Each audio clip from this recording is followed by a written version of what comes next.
నువ్వు ఎలా వెళ్ళాలో, ఎలా నడవాలో, ఎలా ఉండాలో, ఎలా బ్రతకాలో, ఎలా చెయ్యాలో, ఏం చెయ్యాలో అని నీకేం చేస్తాడంటండి దేవుడు? ఆలోచన ఇచ్చే దేవుడండి.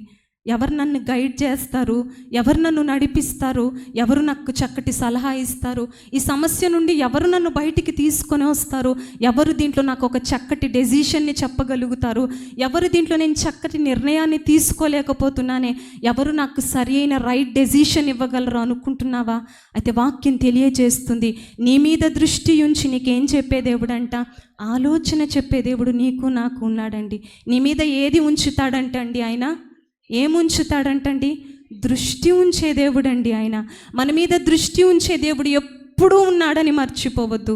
నిన్ను చూస్తున్న దేవుడు, నీ మీద దృష్టి ఉంచిన దేవుడు, నీ భవిష్యత్తు మీద దృష్టి కలిగిన దేవుడు, నీ ఫ్యూచర్ గురించి దృష్టి ఉంచిన దేవుడు, నీ ప్రస్తుత కాలం మీద దృష్టి ఉంచిన దేవుడు, నీకు ఆలోచన చెప్పే దేవుడు. హల్లెలూయా, హల్లెలూయా.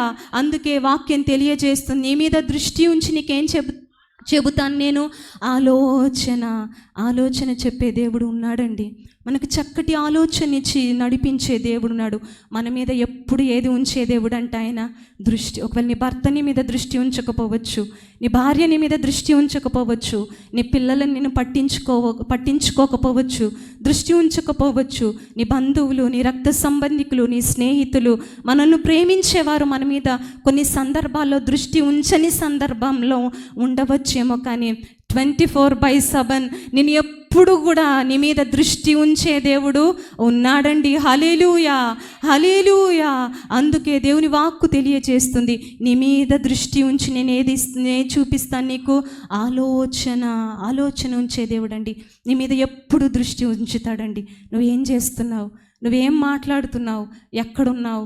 ఎలాంటి పరిస్థితుల గుండా వెళుతున్నావు? అసలు నీ జీవితంలో ఏం జరుగుతుంది? ఎలాంటి క్లిష్ట సందర్భాల గుండా వెళుతున్నావు? నీ యొక్క కుటుంబ వ్యవస్థలో ఏం జరుగుతుంది? నీ వ్యక్తిగత జీవితంలో ఏం జరుగుతుందని ప్రతి దాని మీద కూడా నీ గురించి ఒక కన్సర్న్ ఉన్న దేవుడు ఉన్నాడండి. హల్లెలూయా.